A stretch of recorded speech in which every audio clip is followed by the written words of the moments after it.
Boys and girls, hello, and welcome to another awesome episode of the Property Management Show. I'm your host, Alex Ostanenko. I'm the CEO of a company called 4.5.com.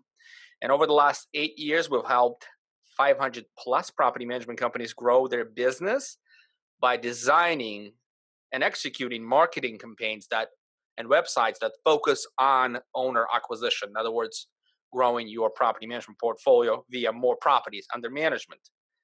So that's the only job we have here at 4.5. And over the last few years, we went through 2013. I was in my garage, like literally garage set up and slumming it. And my guest was there as well. I'll introduce him in a moment. But in 2017, we've hit Inc. 5,000 fastest growing companies.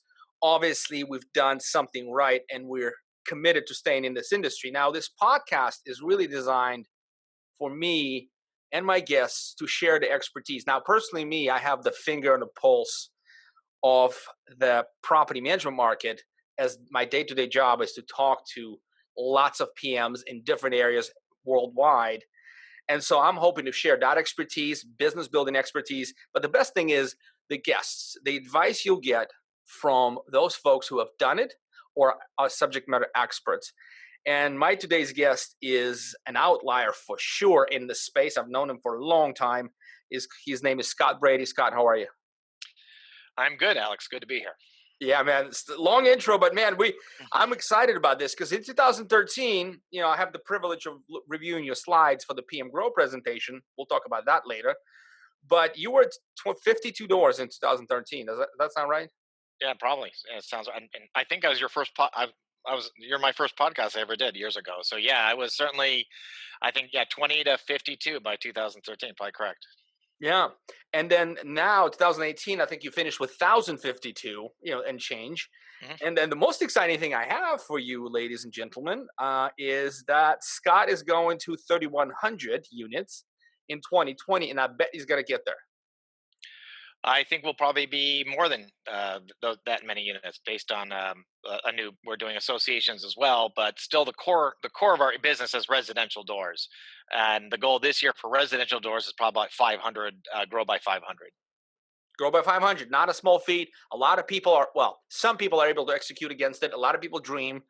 That's the dream growth. And let's face it, a lot of you out there who are listening won't be able to sustain that kind of growth. It's just your business is not set up for it. So don't try to aim for things that you can't digest, because you will stretch your team, you will stretch your marketing expense. It would just be very easy to get your business sideways if you grow too fast. So just be careful with that. Scott and I both attended a systems conference over the last week in Vegas, and there's a lot of things there. Like, you got to work on your systems before you can sustain a growth, right, Scott? I mean, absolutely. That was my big takeaway. That as I told you, there are people managing 40 doors with systems that could be managing 4,000 doors, and there are people managing 400 doors with systems that they shouldn't be managing 4. And I probably fall into the latter, not the former. So I had a big takeaway. I have a staff member now completely dedicated on documenting every single system in our company. And to go back on growth, some companies choose to grow. I kind of have to grow. I've got 20 branch managers that want to be fed, and they want to be fed doors. And so that's sort of that's the beast I've created. And that really forces me outside of my comfort zone when it comes to growth, if you will. I don't necessarily want to grow 500, but I kind of have made this commitment to these branch managers. And so because of that, force me to innovate my marketing and my distribution channels as well. But personally, you, Scott, from our relationship over these years, I find you as more of an innovation, marketing, growth, sales, that kind of personality, rather than back-end office operator. I mean, how do you judge yourself? Yeah, that goes without saying. So I'm not the ops guy, believe me. Yeah, I'm a sales and marketing guy. I try to find the right people who are good at the tasks I'm certainly not good at. But whether you like it or not, you got to have good systems in place. You can't add 200 doors without good systems in place. And more importantly, the bigger you get, the bigger target you are for the Department of Real Estate, for competitors. And so you better have your T's crossed and your I's dotted. And in our business, that's systems. That's the back end. So I've got dedicated staff now to make sure within the next 6 months, everything we do and how we do is completely documented. Gotcha. Yeah. So that's an important path on your growth. But let's take a step back. You have a very unique blue ocean approach. And I think at least in my mind, you popularized this term in this industry, in the property management space. Can you explain a little bit about your acronym SMEPOS, Blue Ocean, and how where that fits in your sort of growth goal? Yeah, we all have to find our target market, and there's lots of them. There's investors, there's realtors, there's HOAs, and so I decided to go after self-managing investment property owners or SMIPOs because that's the biggest market. And I really couldn't compete effectively against other property management companies. When you're managing 50 doors, you don't have a good story to tell. Mm. And so I decided to go after the unwashed out there, the self-managing owners. And when I decided to do that, and as we all throw around 70 to 80% of people self-manage, well, in Los Angeles, my marketplace, which is Southern California, you're talking over a million, self-managing investment property owners. So I figured, okay, that's a good market. That's a lot of fish out there. And then it became down to, well, why aren't they currently hiring property management companies? I'm not the first one.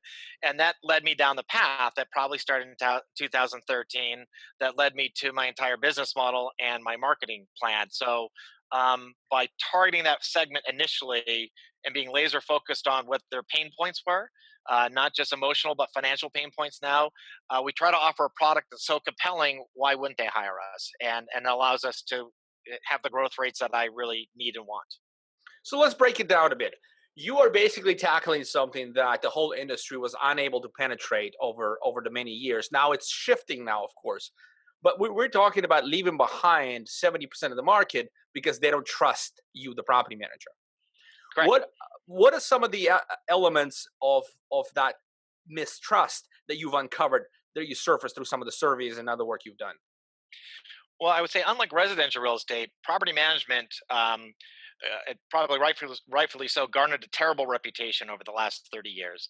And the reputation was such that property managers, and what I did was I still every month send out about 50 surveys randomly to property owners, investment property owners, saying, do you self manage? And if you don't, why? If you do, why? And what would it take to have you to cease and desist doing this? And what you find was our reputation was that we were untrustworthy. We overcharged. We had terrible customer service. We had lots of fees. We nickel and dime people, and we just have a bad reputation. And it's gonna take more than just me to correct that reputation, but I think collectively, both individually and collectively, we can, and by addressing those pain points. And so that was probably the first thing I did. I guess about 4 years ago, was I said, okay, what will it take for you to hire a property management company? And they said, well, if I could trust you, if I could believe you, if I could like you, and if your pricing was fair, I'd consider it. And that's really when I pivoted the entire company to address those pain points with transparency tools, value propositions, really focused on the customer service experience. We now have 60 Yelp reviews that are 4 stars plus. And then on pricing, well, that's price. And we've been getting better at that. And we're going to probably talk about that a little bit, not specifically price, but what we're offering that offsets their pain point when it comes to price, if you will. And that's what I did. I created the 4 pillars of the company based on those, and now on our website, which you're familiar with, we've got a map of all the properties we manage. We've got comparison charts. Our pricing's there. Our reviews are there, and so that piece was pretty easy, taking care of the transparency part, so they could believe us. What I've been really working on the last couple years is then the value propositions, because that's going to take the owner from fear of property management, fear of getting screwed by a property management company, fear of letting go, all the fears these people have, and they're valid. We deserve that we instill that fear in them. If we could take them from fear to trust, and trust is earned, and it's earned, in my opinion, through value propositions that are meaningful. They're not just fluff, but they actually have teeth in them, and they resonate with the buy owner. And that's what I do on a daily basis. I always say I try to get more people to go to our website and convert more of those people to go to the website. Because if we can do, I think right now my conversion rate's running 0.002% on direct mail. If we just nudge that up to 1%, for me, that's 1,500 doors next year, right? So I'm not there, but we got to slowly bring people up and use the programs and the value propositions to earn their trust. What I really like about you, Scott, is you always experimenting, and it's not always experimenting with just words. You actually go and do stuff, and then you go talk about it.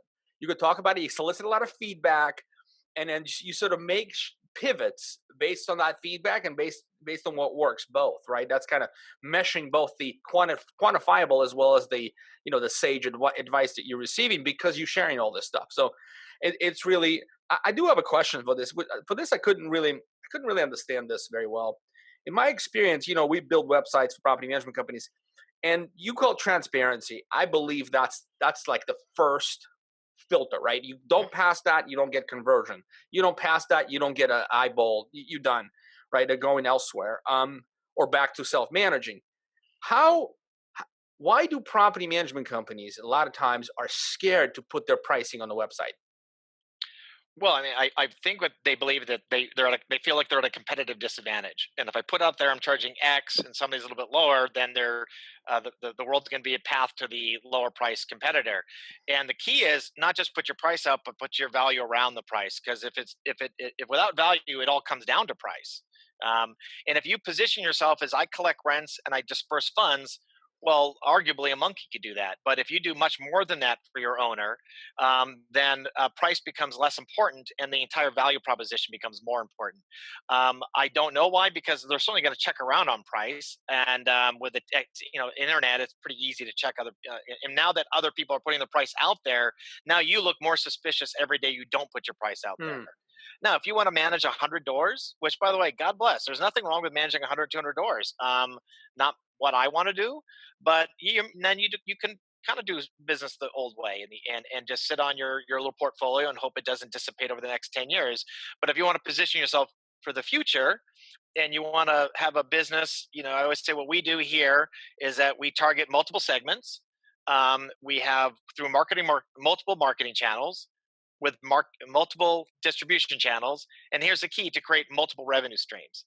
And those multiple revenue streams are what's going to protect us, insulate us what may or may not happen in the future. And more importantly, I think having multiple revenue streams and multiple companies, I want to control the entire owner experience. I don't want my owner going to another real estate company. I don't want my owner going to even maybe a different plumbing company. I don't want my owner having a home warranty company. I don't want my owner going outside of my world, which I can control. And if you're sitting 100 doors, that's not going to happen. So it's just it dovetails nicely to where I want to go, is by controlling the experience with multiple revenue streams, and then of course, how I'm going to grow the company is through the buy owner market. That's where the big market is. Now we go out for homeowners associations, investors, but really our bread and butter is the buy owner.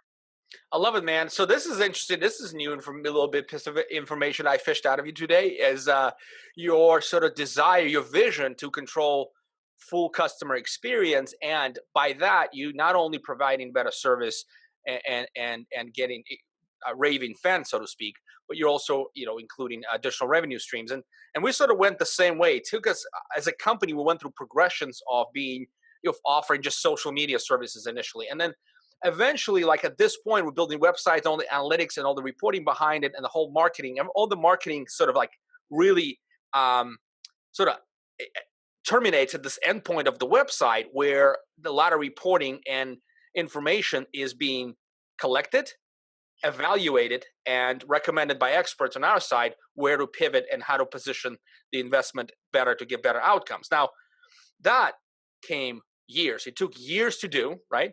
We were a piece solution. And I'm with you 100%. When you're 100, 150 units, that's great. I do have customers at that size who are truly looking to upgrade their and continuously feed their portfolio with high quality clients. Like you're talking Walt. Walt, we've met him. I don't know if you talked to him. Met him at the conference. He manages like a 200 unit portfolio. We've done it for years. Extremely profitable, very happy, but continues to innovate because he's not going to fall behind. He wants this livelihood to stay and play in a significant margin space. Well, being a single throat to choke, Scott, is an excellent position, right? This is the term I really love and enjoy because now I'm the landlord, a partner with you, Progressive Property Management, right? What if I need to buy another property? What if I want to sell this property? What if I need a cash out refinance? What if I need, upgrade my house? I want to remodel. I don't want to call 10 other people. No. Yeah, there was a saying that you don't want anybody to somehow get into the relationship you have with your client in any form or fashion. I had a call today. They are going to sell their property, rental we manage. So I'm going to sell it for them.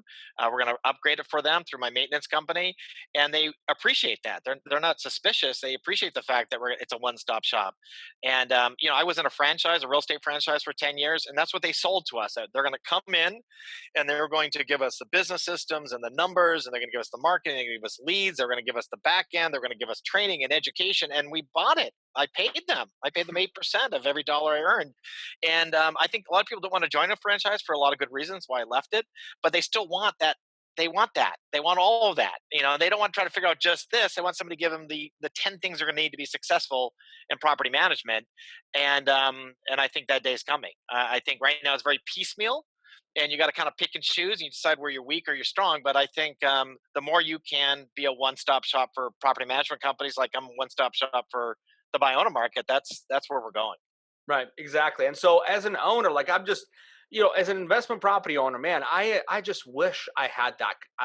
I had the guy. You want to call it the guy. I don't care if you 10,000 units. You're still the guy, right? The guy that gets it done for me. The Yeah. guy that can turn my rental around, move a new tenant in very quickly, help me buy 6 other properties if I wanted to, like whatever the case is. And so actually with this, I wanted to sort of dig in. This is my latest area of fascination, is the concept of a pocket listing. You and I haven't talked about this before. What are your thoughts on this? How do you execute against it? And where do you see improvements for your own company and the industry, how this could be done better? When you say pocket listing, I mean somebody who decides to sell, and you market it before it goes to the market. Is that what you're So talking about? essentially, your job overall, the outcome of this is somebody tells you they want to sell a property. You don't evict the tenant. You basically Correct. give the opportunity to your the owners that you manage for and other contacts to be able to purchase that property, tenant occupied, and continue as investment property, and keep it in your portfolio as a management client. Yeah, it's perfect. So the lady that called us today, we're not going to be on the market for I think 60 days. So we're going to start promoting it to the other investors. Now, Southern California, we're not a big investor market. It's just not that big because the prices. This house is a 3 bedroom, 1 bath, 1,000 square foot, built in 52, and the sales price will be $500,000. So, Yeah. so it currently doesn't pencil here, but I know in other markets it certainly does. I just rolled out a program called the Realtor Referral Program. So I think what you're talking about is leveraging your portfolio to the benefit of fill in the blank. So we just rolled out a program where we take all the leads in our rentals. So typically we put a home on the market, we get about 20 to 30 leads. That's crazy. But then we push Tenant those leads, leads. right? I'm just 10, val. 10 Okay, leads, tenant pure, leads. Yeah, pure got 10 it. leads. But of the 30, only one's going to get the property, right? That's 29 that go away. So we take those 29 and we shove them to a third party, and they vet those tenants, and they say, why are you renting? You should be buying. Great programs out there. And we're going to have probably 8,000 leads this year. And of those, 4,000 will be contacted. And of those, we'll probably get somewhere between 10 to 20 buyers out of that. So the tenants, it takes, you got to incubate. It takes 6 to 12 months, but now we can give those buyers back to our branch managers or our agents so they can help those. So once you've got a portfolio, whether it's pocket listing, which is really big in certain markets, and how you get rich in real estate, you get other people rich in real estate. That's how it works, right? And once investors realize you're helping them get even wealthier, the world beats a path to your door. I mean, that's just what happens. And so it's leveraging your portfolio, if you will, however that looks like, a pocket listing or realtor referral network or whatever it looks like, that you're helping both your agents and your owners get wealthier. Very, very good. Yeah. So I'm thinking, and you're so right. Like this is market dependent, right? Because if I'm in Houston, Texas, it's pretty hot investor market, believe it or not, right Mhm. now, and Yeah. it has been for a little while. And so that would be more beneficial to be able to sell it with good tenant occupied as an Yeah. investment property versus Yeah. where you at. Yeah, and where Yeah, I'm at as I well. think you got to position yourself as a trusted source of real estate information. I'm just not your property manager.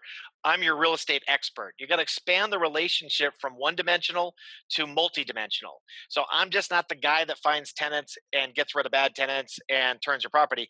I'm the guy that's also your investment counselor who's looking for opportunities for you, who's looking for ways for you to make even more money in real estate or to minimize costs. If you position you and your company as that resource in your client's life, they're not going to get rid of you because somebody's cheaper down the street. Why would they ever do that? Ah, so well said. And I think that's I think that's also possible at 150 properties or so. You want to be boutique, provide that service. The beauty of 150 properties, Scott, is you could do it yourself. You, the guy, literally, or the girl, like Mhm. they know you, they know who you are, and that's fine too. In your case, you have to have systems. Yeah, we for example, we go out and I will target properties I think have a very low mortgage balance, high equity, low return on equity, of course, and we'll convince them to sell that property, and then we'll get them to buy a multi-unit that's way below market because the rents are below market, and we partner with them, and then give me 2 years, I'll bring that property up to market value, bring all the rents up. You create a relationship that's fascinating. I mean, these people will take a bullet for you, and these are wealthy people, but you help them sell a property for 600,000. You got them in a $1.5 million 10-unit building that you took up to $2 million. You got a friend for life, and they Mm, tell all their wealthy friends about you. And it's always how when I was in residential real estate, how it worked, and now in property management, it's just leveraging the relationship and the doors in your expertise. And you know, too often I think in property management companies and property managers, they just get too small. They think too small. They think in real estate they're the condo king, and in property management they manage their 150 doors. And if you really look outside, all the opportunities in our industry is just fascinating to me. And we got some really smart people in this business, but they just think too very narrow minded, basically. And when you say I'm an innovator, all I really do is I try to look more expansively at our industry and my offerings, so that I can. I think my business model. I have realtors. I teach how to be property managers, and I set them on their way of being successful and to thrive in any real estate market. And we're walking into a recession, and I have the right business model for that, I think. But yeah, I think you're saying my words here, that expand how you see your role in your clients' lives. yeah, that's very good. And by the way, the innovator tag, I guess, I don't apply lightly. And the reason is like a lot of people are thinking about expanding their business. I think what separates people like yourself is, and there are a few of you out there, um, you're a doer, right? It's not a dreamer. So it's not a dreamer, it's innovator, right? You're Yeah. actually doing testing, continuously testing. This is what's amazing to me. I always advocate this, and I realize how difficult it is to do in the business because I run a multi-million dollar business myself, Scott. It's difficult to make turns at this size, right? It has to be coordinated. It's Well, I not mean, easy. a real life example. We just rolled out a preferred tenant program where we allow a tenant to waive their security deposit, and we charge them a monthly fee. And I got some blowback from other property management companies. Is this legal? I mean, isn't this insurance? And aren't you afraid? And I said, well, I had an attorney look at it, a DRE auditor look at it, and I'll put it all into escrow just in case. But if we don't try it, if we don't put it out there, see, does it resonate with the tenants and with the owners? How we know if it's even worth getting your undies in a bunch about it? And we rolled it out. And a true story. One of my branch managers was nervous. He had a new owner, and he was sending him the contract, and he was afraid the owner would have pushback. Why aren't you collecting 2 months, or why are you waiving 1 month and collecting this fee? And I got the email on Sunday. He said he forwarded it to me from the owner, who happened to be an attorney, and he said, "Love all your programs." And that brought a joy to my heart, that That if an helps. attorney That loves yeah, your it's your program. baby, man. Somebody just complimented your baby. Yeah, I'm like, that's a good sign. And in the end, I've told my staff this, and I'll tell the property management community, I don't do it to make money. That's great if I can make money off this program. I'm protecting my owner's interests. I'm getting 2 months security deposit. I have a fiduciary responsibility to do the best I can for them. If these programs benefit my owners and I can make a profit, I'm doing the Lord's work then, because it's not do it to make a profit. You're doing it to help your owners. The profit pays for the program, and really, what allows you to do is add more doors, because now you got a compelling program that benefits, in this case, tenants and owners and me. And there's nothing more beautiful than that, right? So, and that's really what I'm talking at PM Grow about, is offering these owners and tenant programs that differentiate you, and then create compelling calls to action to the marketplace. So you're not saying, hey, stop managing my owner, you know, let me Pick do it. me. Pick Yeah, me. it's not compelling. You've got to solve the pain point, heal the pain point, and they're obviously not in pain if 80% of people are managed by owner. They don't have enough pain, or they don't know what their pain is, or you're not solving their pain is probably the biggest issue. We're going out there saying the same thing the same monotone way, and we're tone deaf. And if we finally realize what the real pain to owners is, which my opinion is their pain is financial pain. Their pain is the fact that we charge a management fee and they have loss of rent and they've got repairs, and we take that too lightly. That pain is big enough that they won't let us manage their own property. The risk is on them, in other words, That's correct. not on the PM as much. And so what you set out to do is sort of equalize and say, look, I will be pay. It will be painful for me. We'll align our interests together. And Scott, by the way, you kind of brought this up, and I want to say, you guys want to hear more specific about Scott's programs, and he's got all kinds of really cool stuff to share. He's going to be speaking at the PM Growth Summit, pmgrowthsummit.com in April. That's a premier conference for those property management companies focused on growth. And he's going to have a 30 by 30, 15-minute presentation with a lot of sort of like how-tos. And then he's doing an hour deep dive on the topic. So clearly, if you want to learn more, come and spend some time with us at the PM Growth Summit. Hear Scott Brady speak. Get to know him personally, and he's like he will answer your questions, right, Scott? I mean, I've never seen you, very gracious with your time.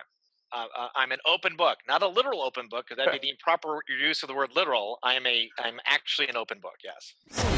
I hope you're enjoying this show. We'll take you back there in just under 60 seconds. But first, are you running a property management company that is looking to grow by 100 properties or more over the next 12 months?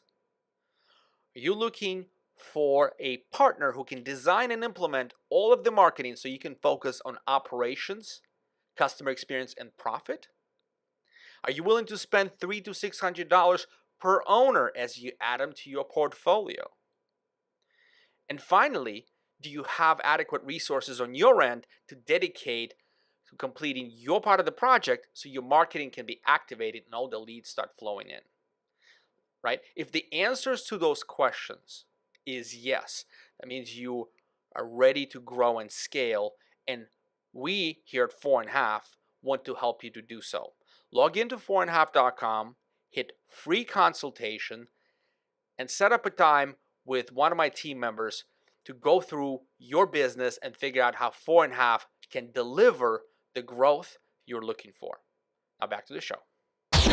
I wanted to pivot this interview a little bit into some of the stuff that our audience can take away today to help them build their businesses. And I want to specifically ask about content marketing.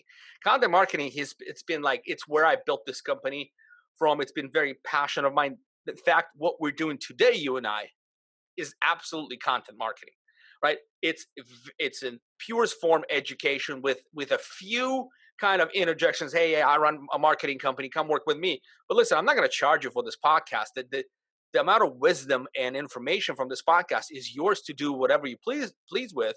But at the same time, I'm getting enough outcome from doing this podcast to continue to provide high quality education. What are your thoughts on content marketing in property management? You wanted the pioneers. There are a few people who are doing it, even fewer doing it right. What is your give me the whole concept and how you're deploying it for your business? Yeah. So if you have something to say, you've got to say it. And so we at PM Grow, we were there last year. Loved it. What I found at PM Grow was that it's just not somebody who just started a business with, maybe there are people managing a few doors. You got a lot of people there that are serious operators of property management companies. And so that's what I enjoyed about it. It was kind of the creme de la creme. It was really the best out there, the people y'all know. For me, content marketing is taking these programs we developed and pushing it out, correct? So, and pushing it on all different ways. It's video. Yes, it's we use a lot of video on the website to create. For me, I use content in two ways. One is to create an emotional connection with our consumer. It's Martin Luther King Day. I have a dream, and my dream is I never talk to a client. We only talk. We talk to a client once they've signed a contract, right? We don't talk to prospects, and you can use content to do that. So everything they want to know about your company, all your programs, how you do it, what you do, where you do it, what you price, all there. there's no reason to pick up the phone and call us. Now they do, of course, and we love to talk to them. But content is ability, in my opinion, to create. They won't hire you until they trust you, and they won't trust you until they like you. And one way of content is creating like with your clients. They want to like you before they're going to trust you, and then once they trust you, they'll hire you. The other thing about content is having it so it's effective and it is compelling, and then you can use it in direct mail and use content in direct mail that pushes them to your other content or in your drip marketing or in your Google ads. My pet peeve about our industry to some degree, and take don't listen to me. Go to Google, type in property management in your city or your state or other cities, and you see what the calls to action are, the content we're using, and it's like, carefree or hassle-free property management or number one or our clients love us. That's not compelling. That's not good content. And I think as the bar keeps on getting raised by really some good operators out there, if you're not improving your content, if you're not deploying your content in an effective manner, you're going to get left behind. There's some good content providers out there right now, and people like you are helping getting the message out and helping them improve their message in the way of telling it. And there's definitely becoming we're separating the men from the boys right now when it comes to this industry, and because of your company and people like Jordan's company, and there's all kinds of people out there. So yeah, I live and breathe content. My job is to drive more people to my website, and once they get there, create a greater connection so they want to hire us. Yeah, so I think the big piece of what you just said, and more of a technical piece, of marketer in me right away wants to sort of clasp on is that SEO that yeah, when somebody types property management Los Angeles, right? That's your Google AdWords. That's where you got to come up, have a good value proposition. All what you said is absolutely true. But even before that, if they type rental values in X neighborhood, right? Mhm. Your muck better come up. Your face better come up in the video and says, "Hey, we've done we manage a lot of properties in this area. Here's the range. Here's how to maximize the rent. Oh, by the way, and give us a call if you want to download an ebook, how to manage a property, right?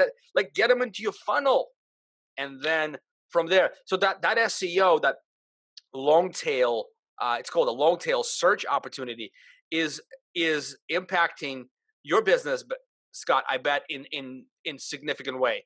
What would you say the percentage organic leads, meaning non-paid leads versus paid leads, that you currently get? Like what's the honest, like what's the last? It's always hard organic. So we do a lot of Google ads and a lot of direct mail. And I think direct mail is probably unique, and you would know more than I do. We will drop 15,000 pieces this month in direct mail. And then on Google ads, we'll probably drive in 70 leads, 80 leads. So between those two, we're probably running 100 to 100 and 10, 20 leads.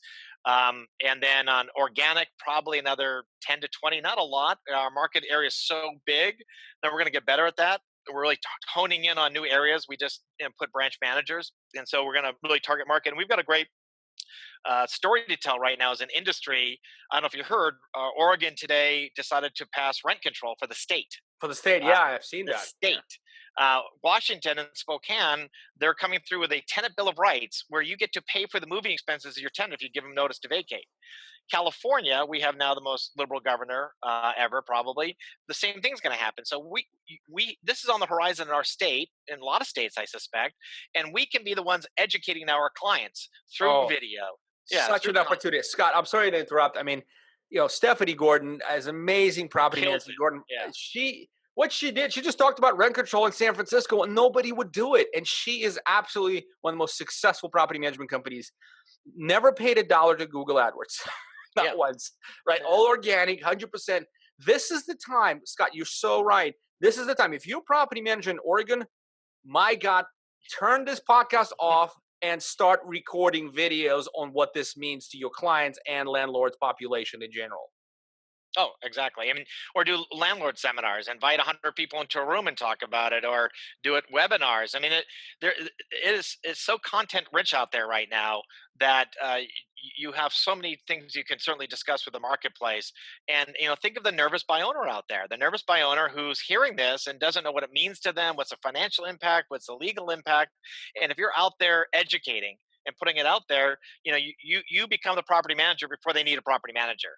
and you want to position yourself as such. And yeah, Stephanie's done a great job in and just educating the field, the world out there of investment property owners. And yeah, she does an amazing job. She's a But you know very what good. we should do, and so I agree with the webinars, I agree with seminars, but what I'm talking about is doing a 4 or 5 minute videos on updating specific on the specific nature of how these laws will impact, titling them properly, new 2019 Oregon rent control, how it impacts your investment property, like that, and putting a lot of these sort of specific keywords. You don't need staff keywords, but just naturally stuff. Put them in the article. By the way, I'd love to look at what I'm gonna do after the show. I'm gonna go look at your articles and see how you titling things and see how what your keywords are in the copy. I bet there's a lot of food on the table that you're leaving behind, because you should be getting a lot more organic leads for the content And you do. You should yeah, be. I agree. I agree with you. So we looked at that the other day, and you and I be talking offline, by the way. So that's the last piece. But the beautiful thing about this business is you're constantly improving some piece of the business. So we've got direct mail down pat. We've got Google Ads pretty much down pat. We've got conversion pretty much down pat. But our weak link is now leveraging these 20 branches throughout Southern. We are really Southern California's first property management company, and why not leverage that? And so I totally agree. We're looking at our blogs of the day and optimizing the words in your world. Yeah, So so it's titles. It's just, I'll give it away, right? It's the yeah, titles. You got to sort of understand. You don't even need to. You can. We use Google tools, but you don't have to, right? You can just think, okay, what would people search for, and title it that, yeah, right? I It agree. just takes a little bit of work and discipline. No, I agree. And rent control in California is going to be the hot topic for the next, I'm going to say, 20 to 30 years. It's not going away tomorrow. That's for certain. So you can get ahead of that and start positioning yourself as the expert and how to help people through that those choppy waters of rent control. Yeah, I think your SEO goes. I think you get as much traffic as you want. I agree with you. Yeah, and that's one other example I'm going to give before we move on to the next topic. Sheila Stokely, a good friend of mine, she's done a blog, among others, on Section 8 tenants in Contra Costa County, like very specific. How to deal with it. Educate landlords on, hey, if you have a Section 8 tenant, what do you do? Like, do you Yep. take it? How do you take it? What the process is? What the risks are? And she gets thousands and thousands of views. Now, their properties are not really Section 8 properties, Mhm. but she's getting a lot of interest, traffic, and SEO out of that blog, a lot of views, and every other of her videos. People will self-qualify into her service because she's not in the Section 8 area, but that blog happened to be extremely successful and nobody talks about it. And it, Yeah. it basically dovetails all the other stuff, all these people who are interested in it, but very well may have properties in other areas that they need help with. So Yeah, just everybody knows about rent control. They heard through at a dinner party some guy has rent control. Should I do rent control? Section 8. Should I do Section 8? Oh my God, you get the check automatically every month. Oh, Section 8 is wonderful until you have a government shutdown and you're not going to get your check on ooh. February 1st now or whatever might happen. So yeah, it's educating about the pros and cons of Section 8, which is a natural. That's a half hour of talking right there.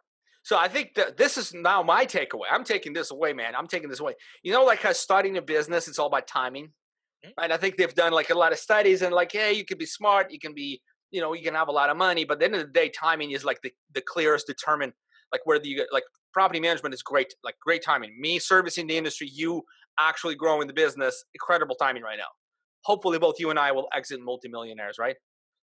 Well, I'm hoping my son takes a visit. But yes, I mean, look, I know it's people thinks about the money, and I've done always well in every business I've done. What I like about this business is we're setting a higher standard that wasn't out there before, and not only giving people and my staff a nice lifestyle, and my property managers and my branch managers, but it's cool. It's for me, it's get up every morning, and know I'm making a difference. Now it's association management, which is everybody told me when I was in residential real estate, everybody said, don't get into property management. Three T's: toilets, tenants, and troubles. Not worth your time, Scott. And I got into property management and they said, don't get an association, Scott. That's the three P's: poops, parking, and parties. It's beneath you. It's the penny business. And I find it a great challenge. Like, how can we make that work for us and for my branch managers and change that industry as well? And so what's cool is and I think you're changing the business. I think to get up and just make money, I was in private banking. I made money. I hated it because I wasn't helping anybody. These people already had a few $1,000,000 or five. They didn't need my help. They already made $5 or $10 million. But what we do on a daily basis, and help owners stop making bad decisions and protect tenant rights, and you helping property management businesses get more efficient, effective, and better.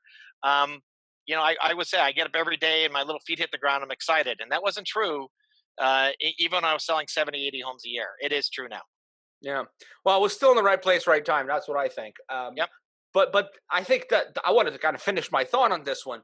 Guys, right now, everybody is developing content. Well, like 5 years ago, nobody would do video blogs, and people would hire me to do that. That was scared to death. Like you see some of the older blogs, people are like deer in the headlight. They still did them, and they're cashing in now. Like the 5 years ago, the Stephanie Gordons, the Sheila Stokeleys, the hundreds of others who've done 5 years ago, like deer in the headlight kind of a style blog, they're still cashing in right now. But right Yeah. now, I think the greatest opportunity, those of you take notes right now, if you are doing content, if you're recording helpful educational videos, start focusing on timing.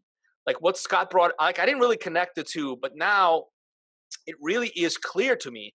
Look, if something's going on in your specific area, whatever it is, educate on it. Look it up and educate on it, title it properly, create the blog title, publish it on your website, write up the piece, put a video up. Man, that's going to provide so much bacon for you over next 3, 4, 5, 6 years. Not 20 minutes of doing it You will know, be so by the way, Jeff Bezos read a book of his, and Jeff Bezos said if we do the owner of CEO of Amazon, Amazon. Yeah, and he said that if we're successful this quarter, it's something we did 5 years ago. That everybody wants immediate gratification in property management. It doesn't happen that way, and you've got to start doing today what's going to be effective 2 or 3 years from now. You send out 1,000 direct mail pieces this month, you're not going to get 10 doors, but you may a year from now because you're consistent in your message, you improved your message, and it resonated. And so that's what blogs are about, what's contents is about. Somebody's going to type in a year and a half from now in Anaheim, California, oh my God, what is rent control? What do I do? And you've got 30 blogs sitting there about boom. rent control. I mean, Yeah. and that may not be today. I'll guarantee you it's in the future. And whatever your community is, you've got your own issues. There's something going on. And the property management companies that position themselves as the expert in that content, they win. It's you're doing something today that's going to pay off 3 years from now. Oh, I'm in love. Yeah, this is so true. And so with that, let's shift gears to some other marketing channels. I want. I know you have a lot of experience with direct mail. Do you mind breaking it down a little bit for us in terms of? I'm specifically interested. People ask me, even on Facebook. People ask you, like, "Hey, what is the customer acquisition cost for direct mail?" I want to turn this question to you. You've done it for so long in a single area. What, like, how do you break this down? Yeah, so it's just a numbers game. So first of all, you got to target the right audience. We're buy owner market, and we target out of state, out of area. Good. So somebody who lives 2 hours away from a property in Southern California can't effectively manage it. And certainly out of state they can. So that's the first thing we do is what you're targeting. And we know if we send out, let's use 10,000 pieces, we're reaching 8,000 buy owners, probably somewhere in that neighborhood. We also know that only 5% of the people any one time are looking for property management. So out of that 8,000, that's 400 this year that'll be looking for property management. So that's what? Now only 30 a month. So I just send out 10,000 pieces and I'm only talking to 30 people. So what we've done is a couple things. One is we try to, in our pieces, have very um, effective value propositions, eight performance guarantees. Now we have the preferred owner program, preferred tenant program, preferred property program, and that drives them to the website. And of course, then we can capture. The other thing we're doing more and more is that we want to be a resource to the buy owners. So maybe they're not ready for property management. Cool. But maybe they need inspections of the property. We have a company for that. Maybe they want us just to lease their property. We can do that for them. I've created a website for the renter state. What does that mean to them? They can go to a website that's all about the coming California renter state, how they can prepare for it. So if we send out 10,000 pieces, 8% more or less will go to our website. So that'd be 800, and our conversion rate runs 0.035. So of that 800, we approximately get about 30 doors, um, and um, On and a that's $15,000 expense? yeah. So it runs 400. So the cost for me per piece is 50 cents because I print so many. It costs us about 50 cents out the door with postage, handling, and print costs. So for 10,000 pieces, $5,000. Mhm. And so my per door runs about $400, $405. And then a little bit of my secret sauce is then I sell those doors. I think you know, I sell my doors to my branch managers, my property managers, and I recoup about $350. So I'm not there yet. I want to be a break even. I'm not. It still costs me overall a few bucks, but I fulfill my most important need, which is to feed these branch managers, provide doors for them to manage. So that's direct mail, and I've been doing direct mail for at least 5, 6 years now. Not the same quantity we are now, but each year I make my pieces a little bit more compelling. The one thing we did in the direct mail piece is that we put a quiz in the direct mail piece, and the quiz is basic laws that every property owner should know. This isn't, you know, like, how many days do you have to return personal property? How many days to return a security deposit?